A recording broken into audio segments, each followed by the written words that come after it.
आपण पाहत आहोत विश्वविनायक न्यूज, ग्रामीण जनतेचा बुलंद आवाज। भारतरत्न डॉक्टर बाबासाहेब आंबेडकर यांच्या 68व्या महापरिनिर्वाण दिनानिमित्त शनिवारी रक्तदान शिबिराचे आयोजन करण्यात आले होते। रक्तदान ही काळाची गरज आहे। रक्ताचा साठा नेहमी कमी असल्याचे दिसून येत आहे। रुग्णांना वेळेवर रक्ताचा पुरवठा होत नाही, त्यामुळे कित्येक रुग्णांना आपला जीव गमवावा लागतोय।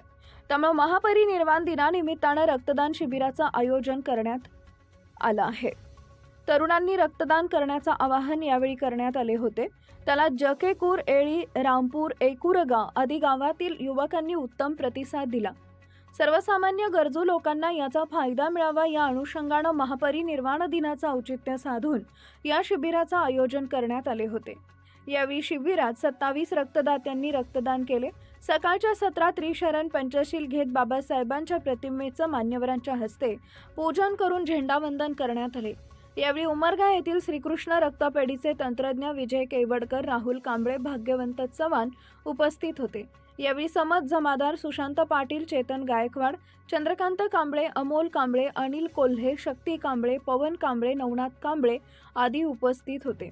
उमरगा धाराशिव संपादक, मुख्य संपादक विकास गायकवाड, विश्वविनायक न्यूज। अशाच ताज्या बातम्या पाहण्यासाठी विश्वविनायक न्यूजला लाईक करा, सबस्क्राइब करा आणि बेल आयकॉन प्रेस करा।